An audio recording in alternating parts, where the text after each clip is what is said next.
Dhanik Bharat educational institutions inter IIT JEE NEET admission open. Mojtaba Khamenei ఏమయ్యారు?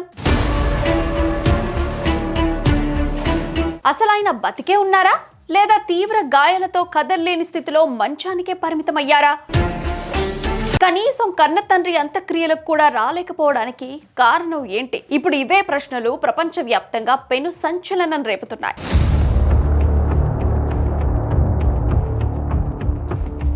Iran ప్రజల్లో వినిపిస్తున్న అనుమానాలే నిజమేనన్నట్టు ఆయన అంత్యక్రియలకు హాజరు కాకపోవటం సర్వత్రా ఆసక్తిగా మారింది.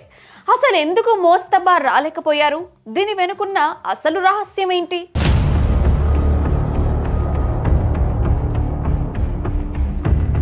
ఇరాన్ను 36 ఏళ్ల పాటు శాసించిన మాజీ సుప్రీం లీడర్ అలీ ఖమేనీ అంత్యక్రియలు టెహ్రాన్లో అత్యంత ఉద్రిక్తంగా జరిగాయి. లక్షలాది మంది ప్రజల కన్నీళ్లు, అమెరికా ఇజ్రాయెల్కు వ్యతిరేకంగా ప్రతీకారం అంటూ హోరెత్తుతున్న నినాదాల మధ్య ఈ ప్రక్రియ కొనసాగింది. అలీ ఖమేనీ ముగ్గురు కుమారులు తండ్రి భౌతిక కాయం ముందు నిలబడి ప్రార్థనలు చేశారు. కానీ ఇరాన్ అధికార పీఠాన్ని అధిరోహించిన కొత్త సుప్రీం లీడర్ అలీ ఖమేనీ రెండో కుమారుడు మోస్తబా ఖమేనీ మాత్రం అక్కడ ఎక్కడా కనిపించలేదు. సొంత తండ్రి, దేశ మాజీ సర్వోన్నత నేత అంత్యక్రియలకే కొత్త లీడర్ రాకపోవడం ప్రపంచవ్యాప్తంగా రకరకాల అనుమానాలకు ఆజ్యం పోసింది. మోస్తబా ఖమేనీ రాకపోవడానికి ఇరాన్ ప్రభుత్వం ఒక కారణం అయితే చెబుతోంది. మోస్తబా తన తండ్రి అంత్యక్రియలకు హాజరు కావాలని తీవ్రంగా ఆరాటపడ్డారని, కానీ ఇరాన్ నిఘా వర్గాలు ఆయన అభ్యర్థనను నిర్మోహమాటంగా తిరస్కరించాయని అధికార వర్గాలు అంటున్నాయి.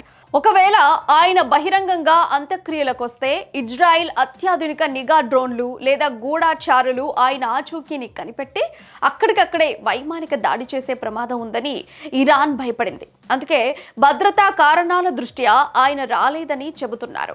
కానీ ప్రపంచ దేశాలు మాత్రం ఈ మాటలు నిజమేనా అని తీవ్రంగా అనుమానం వ్యక్తం చేస్తున్నాయి. మార్చి 8, 2026న ఇరాన్ అత్యున్నత నాయకుడిగా మోస్తబా బాధ్యతలు స్వీకరించినప్పటికీ ఇప్పటి వరకు ఆయన ఒక్కసారి కూడా నేరుగా కెమెరా ముందుకు రాలేదు. కనీసం ప్రజలను ఉద్దేశించి ప్రత్యక్షంగా ప్రసంగించలేదు.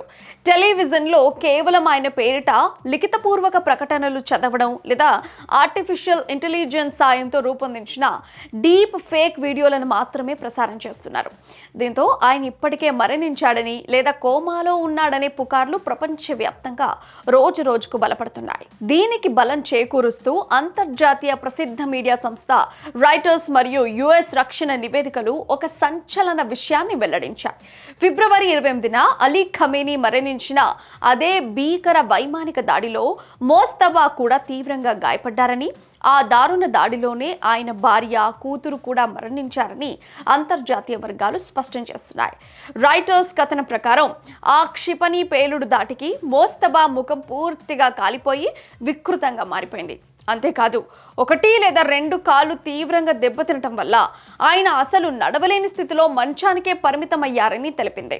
అయితే ఇరాన్ ప్రభుత్వం మాత్రం ఈ వార్తలను పూర్తిగా ఖండిస్తోంది. ఆయనకు కేవలం చిన్న గాయాలే తగిలాయని, భద్రతా కారణాల దృష్ట్యా మాత్రమే బయటకు రావటం లేదని సమర్థించుకుంటోంది.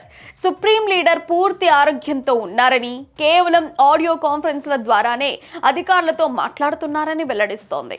ఇరాన్ ప్రభుత్వం ఎన్ని భద్రతా కారణాలు చెబుతున్నప్పటికీ అంత్యక్రియలకు కూడా ఆయన రాకపోవడం ఇప్పుడు ప్రపంచవ్యాప్తంగా మళ్లీ తీవ్ర చర్చనీయాంశంగా మారింది. శత్రువుల దాడికి భయపడి బంకర్లకే పరిమితమయ్యారా? లేక రాయిటర్స్ చెబుతున్నట్టు తీవ్ర శారీరక వైకల్యంతో కదల్లేని స్థితిలో ఉన్నారా? అసలు బతికే ఉన్నారా అన్నది తేలాల్సిందే. కన్న తండ్రిని, కట్టుకున్న భార్యను కడసారి చూసుకోవడానికి కూడా రాలేని స్థితిలో కొత్త సుప్రీం లీడర్ ఉన్నారంటే తెర వెనక ఏదో పెద్ద రహస్యమే దాగి ఉందన్నది స్పష్టమవుతోంది. మరి మీరేమంటారు? Comment below.